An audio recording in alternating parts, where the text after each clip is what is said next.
The one side of our business is the software development side, where we build out landing pages or microsites, depending on what the client wants. The other wing is our digital marketing services. We have a full digital marketing team, and their job is to put together campaigns that send traffic to those landing pages. So they're really working hand in hand to engage people, find the right people, and send them over to the websites where we convert them into a lead for the dealer.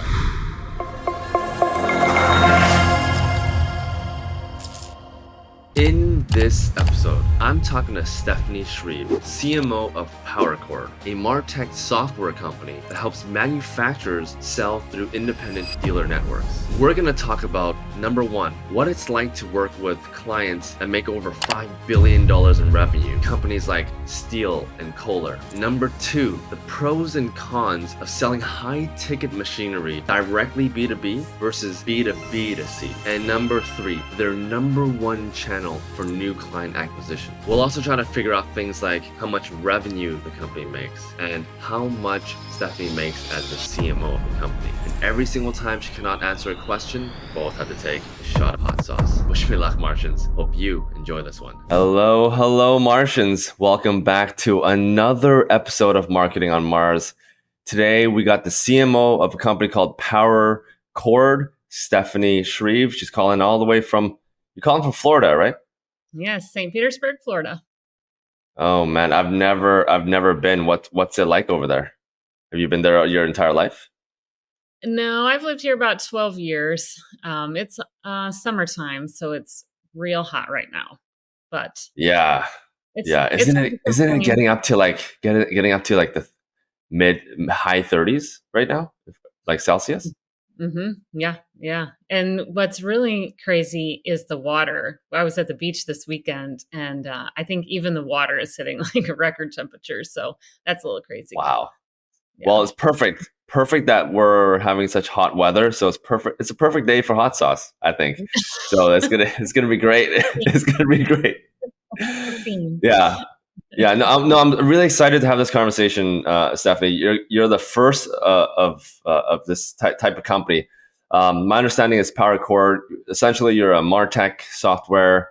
You're working with manufacturers that sell through independent dealer networks, and you guys have been growing quite a bit. And you just recently took on the helm of the CMO.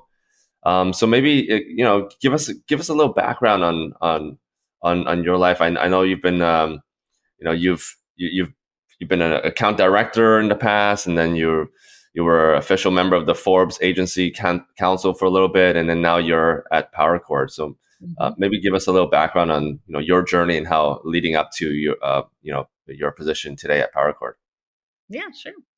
Yeah, so I've always, worked in sort of this world that's two-step distribution. So when you have a manufacturer who sells through a distributor and then through dealer networks, and there's some added complexity in there, when you're selling your product through these like channel partners and, thinking through, okay, well, how am I going to reach the end customer? And throughout my career, that's sort of the world that I've worked in. As you said, first kind of on the account management side. So I've always worked really closely with clients, and then worked my way, into kind of the marketing side of things. But of course, my heart always belongs to clients and account management. So, whatever we can do from a marketing standpoint to help them is, where my kind of passion is. So it's almost like you're working with the businesses, but you're targeting the end user to a sense. So it's kind of like B2B2C. It's B2B2C. Yes. Yeah, B2B2C. Exactly. Yeah. You've got your manufacturer who's creating, whatever tractor or lawnmower or whatever, the product is, and then getting that product through a dealer network out into the hands of the end user consumers. Nice. Okay, cool. Well, we're going to dive all into PowerChord. We're going to ask you tough questions and throughout the interview. And every single time you can skip a question at any point if you like. We just got to take a shot of hot sauce. As you know, there will be a light that will come off and we'll both take a shot of hot sauce. But to start things off, We always have a tradition on the show. We always start off with a shot of hot sauce. Today, I'm going to be starting off with some red habanero sauce from Mexico. Oh, wow. What do you have for your Okay. This is weapon of choice? I am a baby when it comes to hot sauce. This is called chili garlic sauce. Okay, Surprisingly hot. I would never eat this except for now, and I tried it really? early, and You, oh, you no, so you just never eat spicy? Is that no, okay? no. All right. I Ugh, will start okay. off light. If I can't talk after this, blame you. I'll do the talking. I'll try. Okay, All right. Cheers. cheers. Oh, so bad, Ooh, so wow. bad. It's so spicy. It Mm. just never gets easy. Oh my God. Is it cheating to drink water afterward? Is that No, no, allowed? no. It's good. That's fine. Whew. All right. Oh, Let's start everything off. Let's give a little bit of love to PowerChord. I've kind of described a little bit of what you guys do, but maybe dive a little bit deeper with us. What is your, I guess, what is the business model? Like, how does PowerChord make money? mhm. And you talked a little bit about working with manufacturers, but maybe tell us a little bit about the types of companies that you're working with as Mhm. well. Yeah. Yeah, so there's kind of two wings to our bird. So the one side of our business is the software development side. So that is the side where we build out landing pages or microsites, depending on what the client wants, for each of those dealer locations. So when you Mm, talk about the manufacturers selling through all these kind of local brick and mortar stores, well, those local stores need an online presence. Well, a lot of them have their own business websites, but what we do is tie that local store with the brand so that the customer journey all the way throughout is really consistent. So no matter how mm, they get to that, they're getting to this website or landing page that has all the local branding and it has accurate messaging and is a really nice experience for the customer. Then the other wing is our digital marketing services. So we have a full digital marketing team, and their job is to put together campaigns that send traffic to those landing pages. So they're really working hand in hand to engage people, find the right people, and send them over to the websites where we convert them into a lead for the dealer.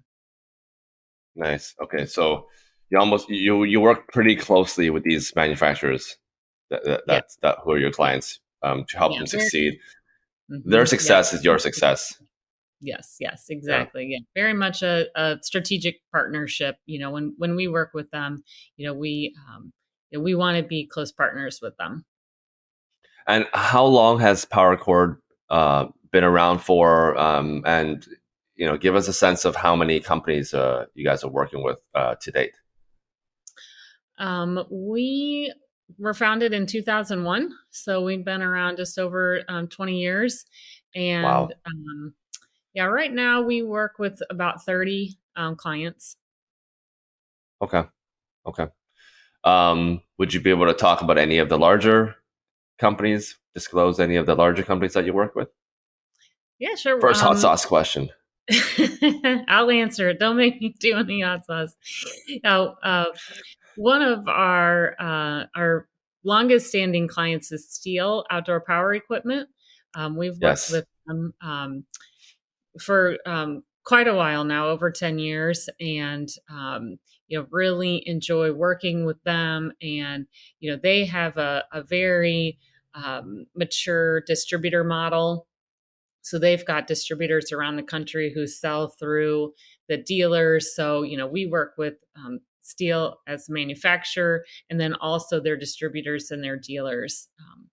Some of our other clients we've worked with for several years are Kohler generators. So Kohler it's the same company as the plumbing, but they have a power Mm, division. So we work with their home generators and Mercury Marine engines, Grasshopper mowers. Grasshopper is a really great client of ours out of Kansas, um, and also Kubota tractors. We work with them in Europe, so Mm, we don't work with them in the U.S., but throughout Europe, they're a really great client of ours over there. mm. So kind of all over the world, pretty much global presence, but focusing on kind of machinery, that kind of area.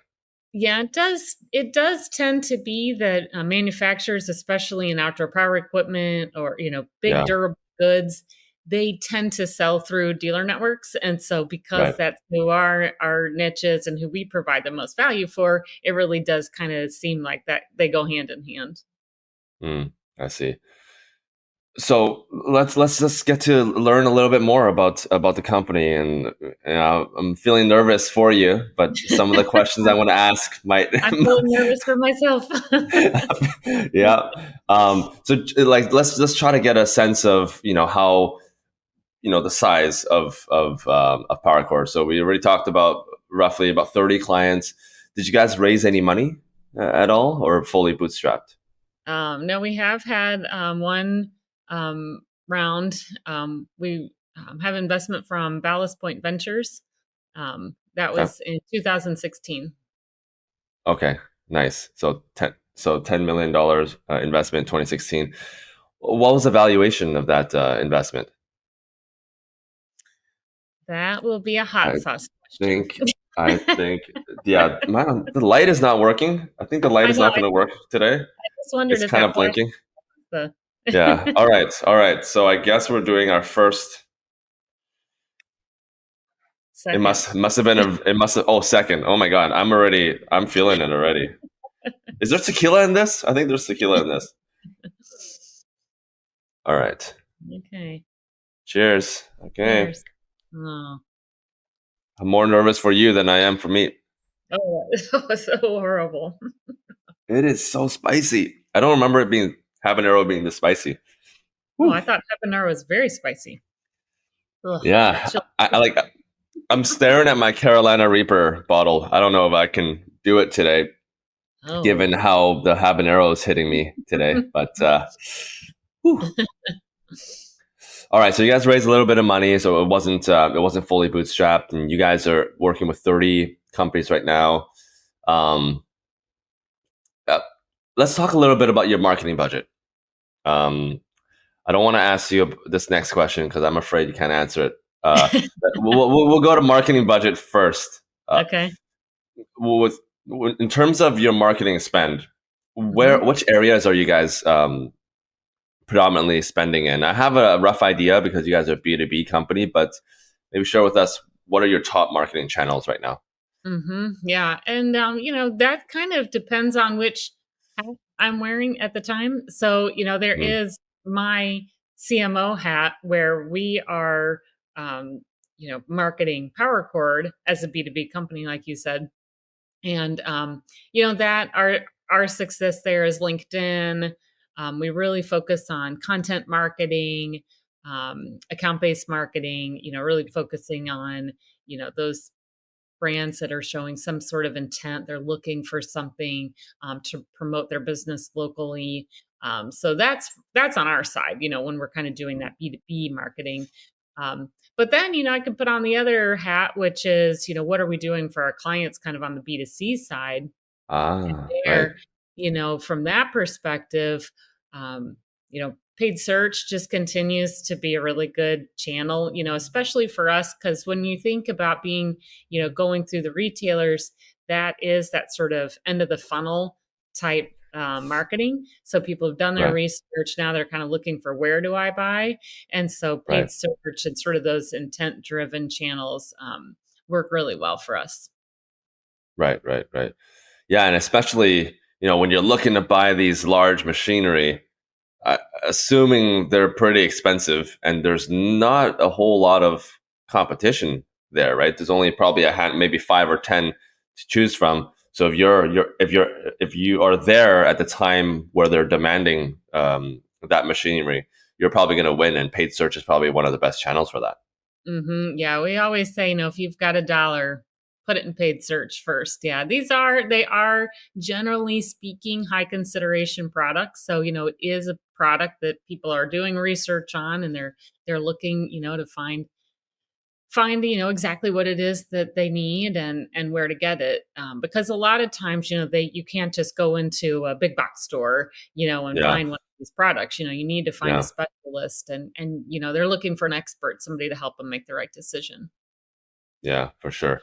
So you got paid search on the B2C side. What else are you doing for your clients on the B2C side, Yep. aside from paid search? Social media advertising works really well for our clients, especially given the demographics of who our clients are usually going after for their customers. Facebook works really well for them. Right. YouTube works really well. YouTube, we Really? high ROI on YouTube. Um, and email, we have some really good success with our email programs, because that kind of helps to round out what you're doing, because you can Hmm. do things like YouTube and display for that sort of awareness. Then you get them further down with paid search and social media. But then, to bring them back around in nurturing, or even loyalty, email has really, even though it's not a new tactic by any means, certainly still is effective. Yeah. How large of a campaign are you guys usually running for these larger, for your clients? They seem to be pretty large companies. Are you managing their full kind of paid programs, or just like a fraction of it? That varies by client. So some of our clients, we do both their national advertising and their local. And then for other clients, we just concentrate on their local, and they might do their national in-house or with another agency. And, either way is certainly fine for us. What we've worked out, a couple different ways that make sense to sort of marry the two together without causing competition, because you wouldn't want to have one campaign Hmm. running national keywords and another campaign running local keywords, and then you find yourself competing Competing, between yeah. what you're doing nationally and locally. So, sometimes we'll just separate out the keyword list, and we'll say, okay, these keywords go here and these keywords go there. Or sometimes we'll exclude geographies from the national campaign, because that's where we're running locally. So we'll, work at different ways, just depending on, what's going to be best for the client. Nice. Okay, cool. Okay. So you got the B2C side. Want to shift back to the B2B side. You mentioned a few things. You mentioned ABM, you mentioned content, Hmm. and then I think you mentioned like a trade shows and events as also Hmm. part of it. Hmm. Um, what's the breakdown? Like, how much of your money is being spent on ABM versus content versus trade shows? Trade shows is the least. So that one, we've just got a couple shows that make sense for us to attend, but we put the least probably amount of money toward that one. Um, and I'd say probably, I don't know the exact breakdown, but I would say a little bit more toward ABM than content marketing, Mm, because with ABM, you know, that's where we're looking for, well, who are these companies who are, are either a really good fit or have shown some level of intent. And so, we want to focus our efforts there. And so we do that through paid LinkedIn posts and, sponsored sponsored posts on LinkedIn. So that's really kind of where we're focusing our attention on the ABM side. nice. Okay. So breakdown. It seems like ABM is number one. Yeah, I'd say, yep, ABM number one, Yeah. content, What and then what, what would you say? Like 50% of your marketing spend, ABM, or give or take? Yeah, that's probably about right. Yeah, 50%. Yeah. Then yeah, maybe 30-20 from there. 30-20 from there. Okay, so it's still a significant amount. And like, Mhm. how much are you guys spending, like monthly or annually? And I'm getting my hot sauce ready. I'm feeling some hot sauce coming in a few seconds here. Is Does a percentage count? Can I tell you a percentage and not have to do the hot sauce? Well, okay. Well, it depends. What's the percentage? Well, we have allocated between 4.5% of our overall budget goes to marketing. 4.5 of your overall budget. So of our overall revenue, we'll Overall revenue. we'll account that Oh. So to our then market. the follow-up question to that would be like, what's your guys' revenue right now? Yeah. I can tell you it's how about 8 digits? Does that count? Is that good enough to avoid the hot sauce? So eight digits is 10 million and also 99 million. So Somewhere like between 10 and 99, yes. like 50, like 50? Blink once if it's higher than 50. Okay, I think you know. Okay, all right. I don't want to get you in trouble, so Oh, we're gonna hot sauce it. Oh we'll man, hot sauce. I'll stick well, with this for one more time, and then I'll go up. I'll go up I'm, from there. I'll go I'm spicier. I'm not going Cheers. up. Oh, oh, that You're eating that like ice cream. You're gonna finish that whole thing by the end of this call. no, I'm gonna throw it away. Whew. All right, so like Oh, oh, that's bad. let's do some math here. So let's say it's on the low end. I've seen online that you guys are doing around 15, 20 million ish. Okay, no reaction. Um, and about 5% of that, so let's say 10% is million, 500,000, 600,000 per year in marketing spend, maybe. If if Yeah. we can use your numbers as a place to have numbers. All right. All right. And, you know, out of all the different marketing channels that you've talked about, Mhm. let's focus on the B2B side. Okay. Uh, what is the highest, which of the channels do you think are the best performing in terms of like ROI or CPA, if you guys track any of that? You know, CPA isn't something we track as much. I mean, I think, there are some metrics that, lend themselves to SaaS a little bit more, some things that lend themselves to more of the digital marketing kind of agency a little bit more. So, Yeah. um, CPA isn't something we necessarily track, but um, LinkedIn, like I said, I think that is probably, where we'll continue to invest the most because right Mm, now it does seem to be reaching our right audience. And it seems to me like LinkedIn even continues to get better. Even a couple years yeah. ago, I thought, I don't know that, I didn't see a lot of potential in it, but I really feel like recently that's kind of changed and people are leaning in a little bit more on LinkedIn. So we're real happy with the results that we've been getting. Well, Cisco is investing multi-million dollars right now in training their staff to be more active on LinkedIn and becoming more vocal and kind of quote unquote thought leaders. Hmm. So they're investing millions of dollars, and that's Cisco, a big company. And you can imagine a lot of the big companies, like some of your clients actually, that are traditional and maybe were a little bit late to adopting LinkedIn. They're probably Hmm. going to be coming in droves, right? Hmm. Think of Cisco as one of the marquee, big company names out there. Hmm. Um, so for LinkedIn, that's probably a channel where you guys are tracking CPA. What are you guys seeing in terms of like CPA or ROI on LinkedIn? I'm going to Um, preparing this just in case, just in case. um, I was just trying to think through our last campaign and the numbers.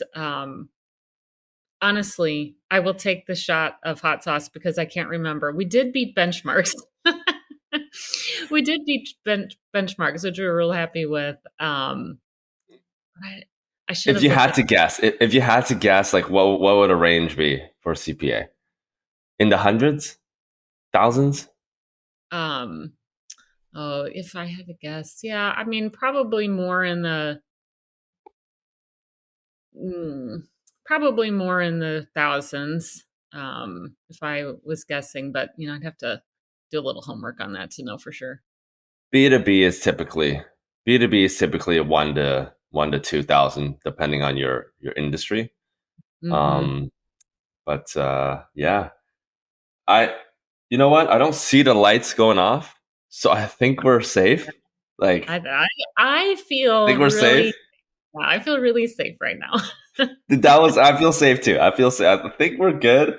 If the lights Okay, go good. off, then we will reject it because they're taking way too long with the lights.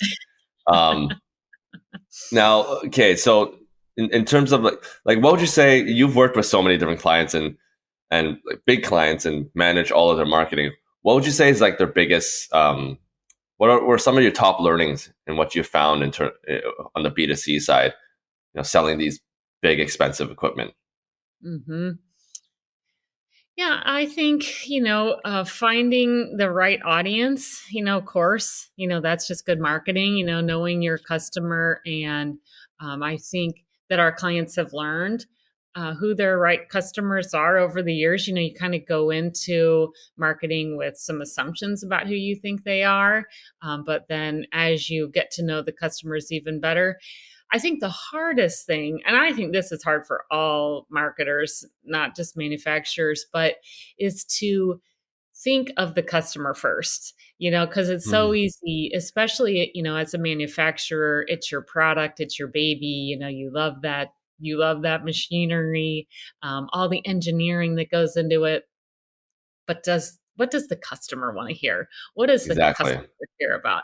And Yeah. helping them to be able to think about it from the customer's perspective, it can just be challenging. And it's challenging for me, when I think about PowerChord, I want to talk about all the benefits and features, but what does the customer want to hear? So, that's always a hard thing. But I think over time, marketers, our clients get better and better at it. As they go and really figure out, okay, these are the messages that are going to resonate. This is what customers actually want to hear, where they want to hear it. And I know that can be Yeah. challenging and take some time. Oh man, it's so true. They always say that, right? The customer, like listen to the customer, listen to the customer, do what's right for the customer. That's kind of like the go-to slogan. I started running a lot of building a lot of communities and creating a lot of events in the city, and it's Hmm. very similar. Like I would say, the people that come to these events, or let's say anyone that's listening that's building community, the people that come to the room, those are your customers, even though they might not be paying you because it's a community. They're not paying Right. you, but those are the people that you want to make happy, not the sponsors, right? I know the sponsors will pay for the drinks and the food and the venue and all that stuff, and you Mhm. might even make money off of sponsors, sure. Mhm. But the person that you need to listen to most are the people that are in the room that are coming, right? Right, So right. I've learned that from the hard way as well, Yeah. working with a few sponsors that just wanted to sell and talk about themselves and Mhm. not care Yeah, about the people in the room. So yeah, I exactly. And it's totally. hard. It's hard to do, and you just have to keep reminding yourself over and over again, you know, what do the So what do customers. you what like what tips would you give to B2B folks that are selling to consumers, and like how do you help them think about their customers first? Mhm. Yeah, I think, it's a combination of that, like that balance between, art and science, because it can also be really easy to get overwhelmed by the data, or rely on it too much, but I think that, looking at, okay, well, we tried this message. Let me test this next message. Continually A/B testing, and not trying to bite off too much, test one thing at a time and use the data to your benefit, but don't let it, rule you.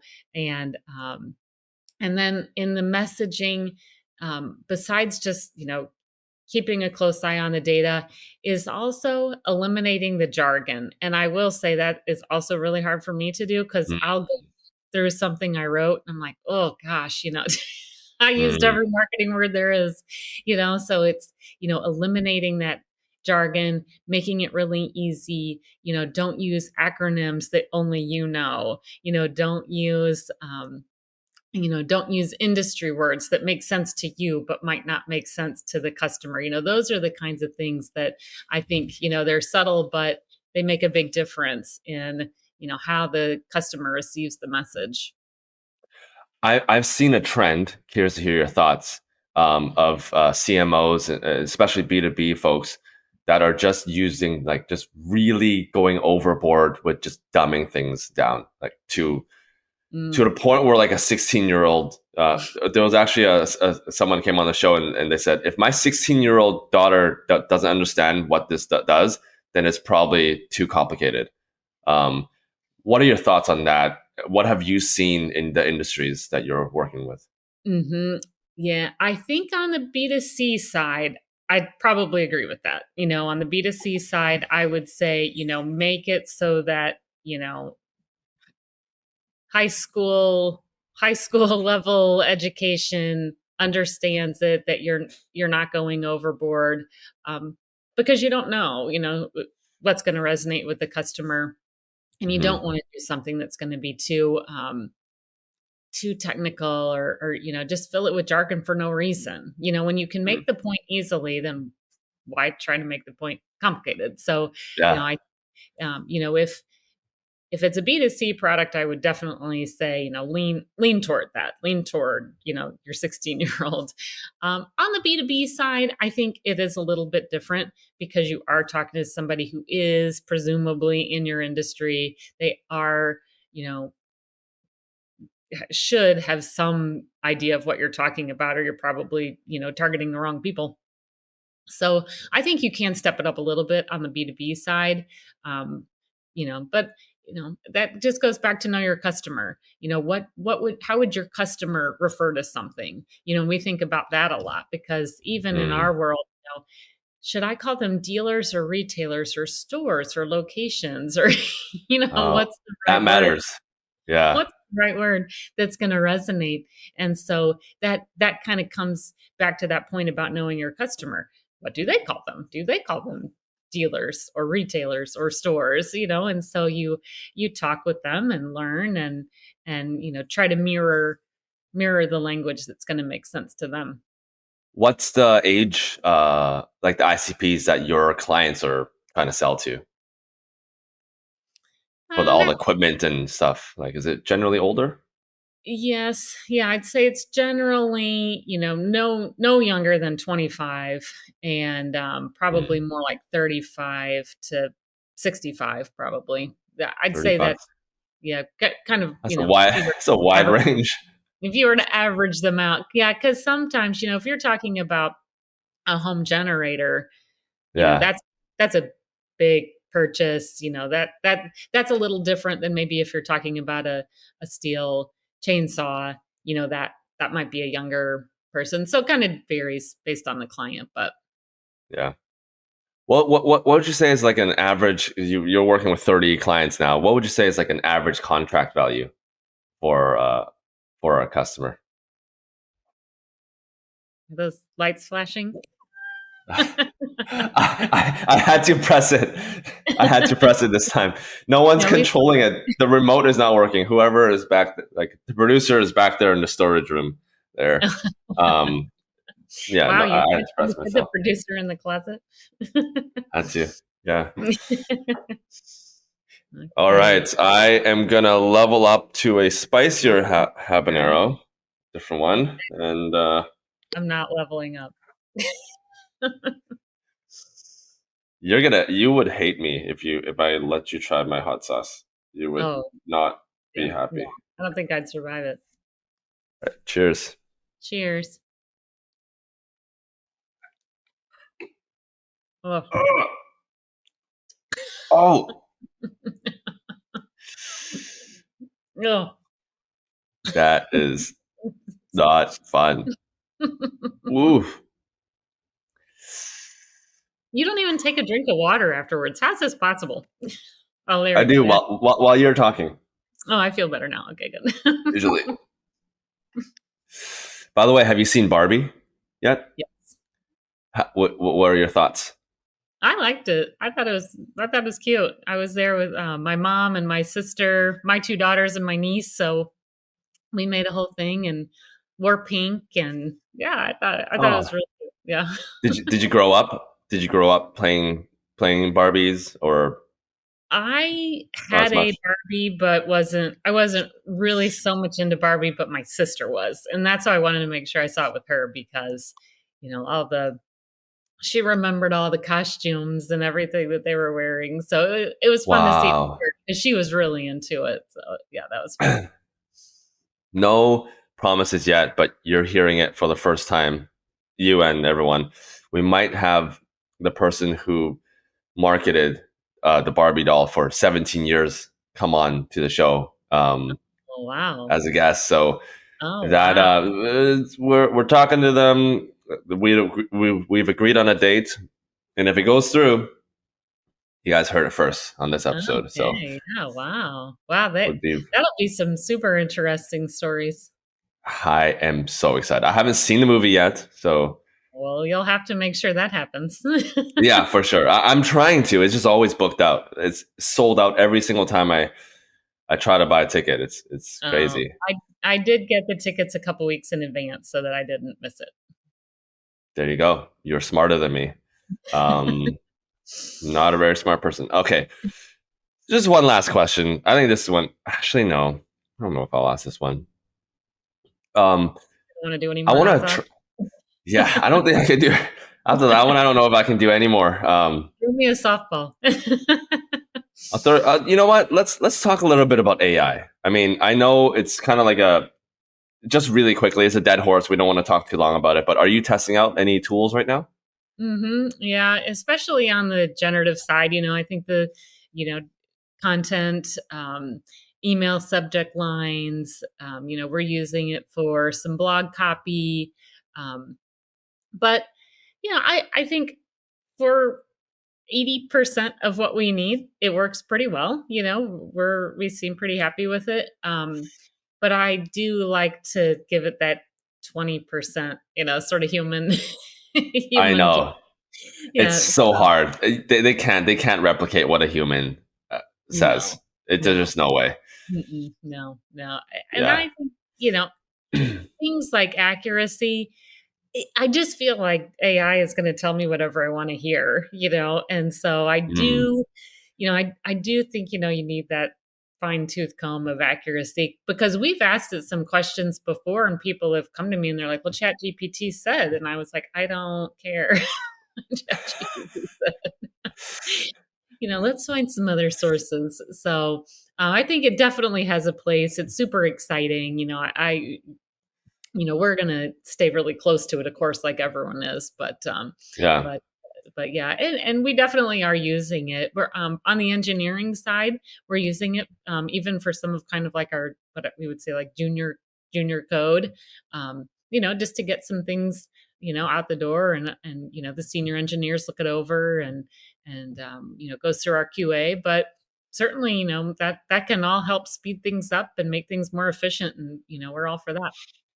So it seems like a lot of junior roles are is where AI is kind of starting to replace Hmm. the researchers, and then you have the senior guys kind of look over things. Hmm. Is there going to be a world where, and we're kind of seeing it with the number of job openings like number of total job openings across North America? I've read somewhere that is down anywhere between 40 to 50% total job openings. Now, I don't know how much of that is related to the recession or investments drying up or interest rates going up. But if there's a world where junior talent, do you think there's a world where junior talent is replaced by AI? I think maybe junior talent as we know it today, but maybe not what it becomes in the future. One of our uh, specialists on the digital marketing team, she's gotten really good at learning the prompts. And so, maybe that becomes the next junior role that, we're not used to right now. But, in the future, you've got these junior people who really know what the right prompt should be. And, they help generate the best content and then that goes to the senior. So yeah, I think it'll change what we know as a junior role, but something new always crops out of it. There's always Yeah, always something new. yeah. I read a quote somewhere. It's very easy to see the jobs that are going to be removed, but it's very hard to see the new jobs that are going to be created. Sure. Yeah. Yeah. Right? It takes some imagination to think about, well, what will come of it. Yeah. Exactly. Exactly. Hmm. So there's a new segment that we've been testing out, and I wanted to test this out with you. Okay. You Well, might, my you might, lips you might, are here. you might hate me. Okay. So do you like jokes, like dry humor, dad jokes, kind of thing? Like, are you a huge fan of that? Yes, and do I know any? No. Do I enjoy watching it when the two guys are sitting on the deck and they try not to make each other laugh? Yes, I love watching them. So we're gonna try to recreate that right now. So Okay. I'm going to tell you 3 jokes. Okay. If you laugh at any of them, you'll take a Okay. shot of hot sauce. Oh, If you can successfully not laugh at any of the 3, then I'll take a hot sauce. I think it won't be too difficult for you, okay. All right. but Okay. maybe depends on my delivery. Yeah. All right, Okay. All yeah, right. I'll say three jokes. All right. Okay. All right. Um. Uh. Oh my God. Okay. Why are some of these jokes horrible? Okay. So the other day I was trying to I was going to a costume party. I was trying to buy some camouflage pants. I went to a store, but I just couldn't find any. Okay. All right. So that's good for you. That's good Well, for no. you. Um, so I didn't tell you this, but I used to have a job at a calendar factory, just printing calendars. But I got fired because I took a couple of days off. That's so stupid. So stupid. So stupid. All Oh right, God. all right. Oh, Okay. All right. If you don't laugh at this one, then okay. we'll do the shot together because you lost. But Okay. if you don't laugh at this one, we'll do. But this Okay. one, this actually, I don't want to tell you this one. This one is the. Do you want me to tell this one? This one has made 3 people laugh. Maybe I won't. Maybe I won't do. I can I'll try. try a different one. I'll try a Okay. different one. Okay. Um. All right. All right.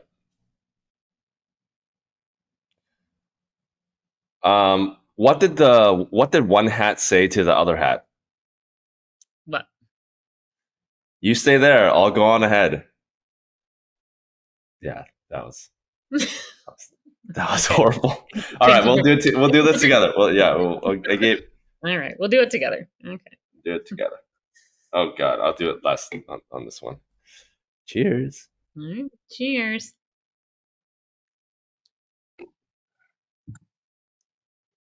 That does not get better. It does not get better. This. Oh God, so bad, Mm. so bad. All right, we have like 9 minutes left. Um, Wanted to learn a little bit more about your background. Actually, I know we talked a little bit about the company already. Your opinions in marketing. We've cracked some horrible dad jokes. Now, just like understand you a little bit. So, I mean, first of all, you said you're in Florida for 10 years or so. Yeah. Yep. Yeah. A little over. Where Yeah. so where were you born and raised? Yeah. Missouri. So Missouri. yeah, born and raised in Missouri, and went to college there, and had my first couple jobs there. My first job out of college, I had got my degree in mass communication, Mm, and the first job was actually as a graphic designer, working for a company that in the manufacturer distributor dealer relationship, that company was actually the distributor. So I said I've kind of done this two-step distribution my whole career, but I started out at the distributor level, and wow. then yeah, which was really fun. It was a graphic design role, so it was very different from what I eventually ended up doing, but What it year was was that? that was 99 was when I started. So Oh, so this was before red letter before the red communications. leather. Yeah, yeah, yeah, yeah, and that Wow, was it. 99. What was graphic design like back then? There was no Canva. Okay, I well, kind of. What no, do you that was remember? Do you remember what it was like? yeah, yeah, that was before InDesign even came out. That was we did use Photoshop. no, we had Photoshop and we had Illustrator and we had Oh, a um, oh gosh, this was really show my age, but the program that we used at the time was called Quark Express and Quark Express. Quark. I think it was QUARK, and that was the program that we well again showing my age these we one of our main projects every year was to make these really enormous catalogs of products. And so it was hundreds and hundreds and hundreds of pages of products that we sold, and then those catalogs would go out to the dealers. And so yeah, that was the tool that we used to create all those pages back in the old days, Wow. and that was replaced by InDesign later on. But yeah, that job then led to Red Letter Communications, where I worked, and that is an agency out of Missouri that is more of a content creative agency. So did a lot of at actually creating. At the time we had newspaper ads plus television, radio, and then of course that turned into email and everything that we did for the websites and digital ads. And Red Letter and PowerChord share Steel as a client, and so that is actually how I knew PowerChord. And then my husband got a job offer down here in Florida, and so I was at a meeting with one of the girls from PowerChord, and I said, just hypothetically, if I move to Florida, can I work at PowerChord? She's like, yeah, sure. So, so Wow. that was my interview. Yeah. Our HR department Wow. didn't make me fill out an application, but that was really just paperwork. So, That's crazy. So you were a content creator before the word content creator was even a thing. We're not going to do the math and calculate your age. We're not going to do that. But okay. All you've right.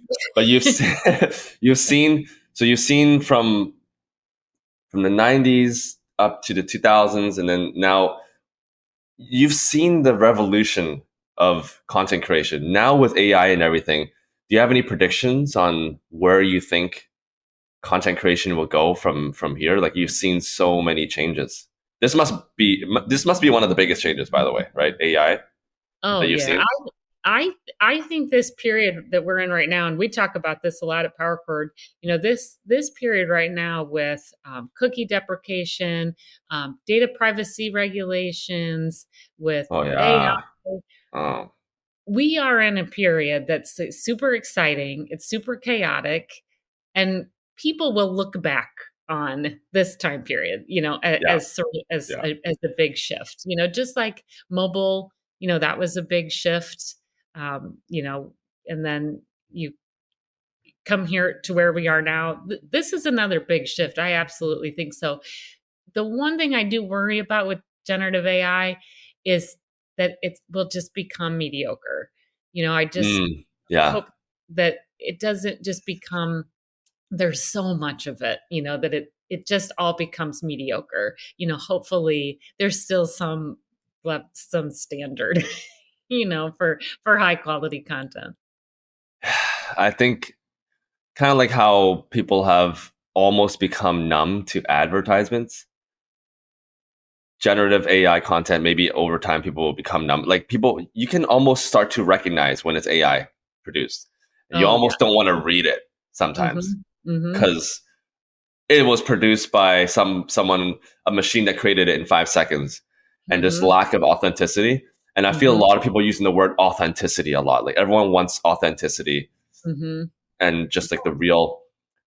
I believe the one area, curious to hear your thoughts as well. The one area that AI has not touched and cannot touch, and so will become a more and more and more important channel and Mhm. medium of communication, I believe, are in-person events, because AI cannot ever replace that. And as content online becomes more and more robotic, the Mhm. one place where people will want to find to have social connections are gonna be those in-person connections.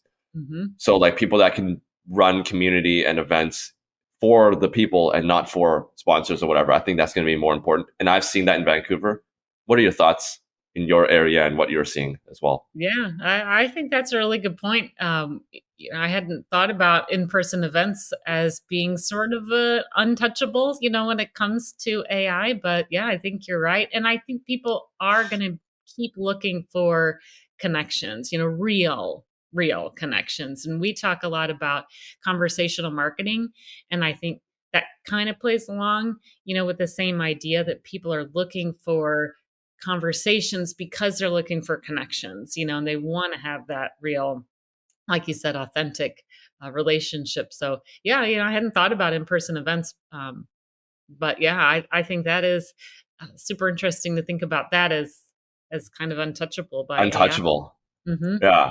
Anything Yeah. that's untouchable by AI, I think is very rare nowadays. Hmm. Yeah. AI, I mean, eventually they might break into the events. That would be scary. Like a robot. Imagine a robot moderating an event. Uh, Whew, like that would be yeah, some sort of that would be next. Yeah, like a hologram hologram. Welcome, humans. This is Stan or whatever. Yeah. Um, cool, cool. All right. Before we jump off, one last thing. You've done a lot in your life, and you've obviously accomplished a lot as a C-suite of a eight-figure company, somewhere between 10 to 99 million.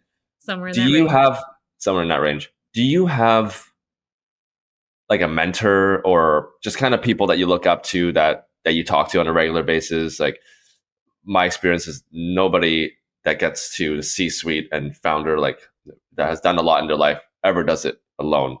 Do you have Hmm. like a group or a person that you go to? Mhm.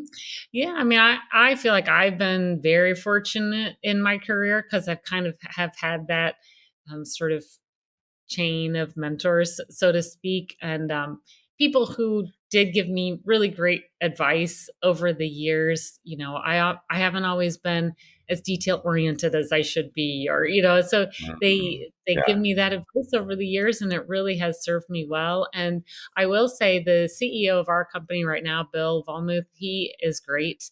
And like those conversations that I was saying, when we talk about just the current chaos that we have right now, we have a lot of those conversations. And at PowerChord, we've got a lot of new employees, but we also have the group of us who are kind of the tenured group. I've been there 12 years, a yeah, lot you have. on our senior management team, been there 14 years is actually our longest, Wow. to 9 and 10 years. So we've been together a long time. So we have a lot of trust between us and a lot of great conversations. So I do feel very fortunate to have that group of people to get to just brainstorm ideas with and talk about all the new things coming out. And but I couldn't agree more. It takes that network to really to make your career feel full. Yeah. And so you have people that are helping you on the way up. Do you also have people that you like mentees that you do you have those kind of people in your life as well? Yeah, yeah, not formally, I don't have anyone that I formally, meet with on a regular basis, but there are certainly people within the company who they come to me for advice, and I'm happy to share anything that I can. One group that we recently started at PowerChord, we call it Elite, and it's in engaging ladies in technology everywhere, and it's about women in tech, essentially. Oh, And okay. so that's Okay. been really fun, to just be able to. We've done some different events with helping Girl Scouts get their coding badges, and we work Oh. with the local schools here, and told them all about the different kinds of careers that are available in technology, just so people don't think, oh well, I don't want to be a software engineer, so I don't want to have anything to do with technology. There's lots of options. I'm not a software engineer, but I've been in technology for a long time. So, um, getting out into the community, I really love that kind of middle school to high school age, and just trying to figure out, what are they interested in? What do they think is fun? And being able to talk with them and share a little bit about what I do. I think that's always really fun and really fulfilling, of course. Yeah, I've in my life, I also have a few mentors that are roughly 10 or 12 years older than me, and I think that's a good gap, right? Because they Hmm. have a decade of experience on me, so I can learn so much from their experiences. But at the same time, as more and more Gen Zs and younger folks enter the workforce and are becoming those decision makers for buying decisions, I think it's Hmm. very important to have a pulse on that as well. I personally have people that I mentor that are 10, 12 years younger than me. Uh-huh. So Yeah. literally 20 to 22-year-olds that are, fresh coming out of uni and learning how they communicate as well. Hmm. Um, I believe in having that. And then so I can kind of I'm almost like the bridge between 20 years, like a 20-year bridge, which Sure. is very Yeah. powerful. Mhm. I don't know. Do you have any philosophies or any thoughts on mentor and mentorships, um, relationships and things that you look towards? Um, well, I think it's certainly important to pay it forward. I mean, when we've been fortunate, to have people who have, helped bring us along to where we are now, and to find the people who are up and coming who really do want to Uh, do cool things and the potential they have. I mean, think about, yeah, like that 22-year-old who just graduated, you know, the yeah. shape of their career is going to be so different, just with how technology is going to advance. And um, so I think helping get them going toward that path. I mean, what a fulfilling thing to do. I always think that's it's one of my favorite things to do. Of course, if they're Yeah. 22, they're young enough than me that I don't might not know all the words they're saying, so might have to have my kids interpret some things. No, trust me. I don't I don't understand half what they're saying, but I'm just like nodding my head. I'm learning. I'm learning a lot of cool terms. Maybe we'll do an episode at some point just going through Gen Z terms. It's pretty Yeah, funny. yeah, yeah, trying to figure Yeah. out what they mean. Yeah. Well, Stephanie, you've been a great sport. We've done a total of 4 shots. I'm still feeling it on my tongue right now. Yeah, my lips Um, are Still burning. burning. Yeah, I might have to drink a gallon of water. But thank you so much for coming on the show. We'll have to do part two when you're doing your 15th anniversary or 13th. I think you're at 12 years now, right? So maybe we'll get you back for a round two and see and catch up with you. Before we jump out, for the audience listening and they want to kind of find out more about you and kind of follow along your life journey, or your career journey. Mhm. Where are you the most active on social? LinkedIn is probably the best place. Stephanie Shreve on LinkedIn. Sweet. Always there. Yeah, and you mostly talk about work, or what kind of things do you usually talk about on there? Yeah, mostly work. I might throw in something every once in a while. I mentioned not too long ago, I've 3 teenagers and we went on vacation to the beach. And man, taking teenagers to the beach is kind of boring. They just want to lay around on their phones. So they were kind of boring. I did post that on LinkedIn. That's But so funny. for the most part, it's work related. Ah, that's awesome. Well, Stephanie, thank you so much for coming on. We'll have to get you back for round two, All and right. Well, we'll catch you soon. okay. Thank you. Bye-bye. Hey, hope you enjoyed that episode. I know I did. My mouth was burning on fire for about 30 minutes there, so I had to take a quick break before I recorded this. But I really just wanted to say thank you for tuning in. Most of us work at home nowadays, and we're all just in our pajamas, in our t-shirts, and in our hoodies. It just feels really fun and really light, and that's the kind of vibe that I'm trying to give. If there's anything that you want to add into the show, new segments or new topics to talk about, feel free to throw it into the comments below. Thank you so much again. Would not be here without your support. Until next time, peace out. Hope to see you soon.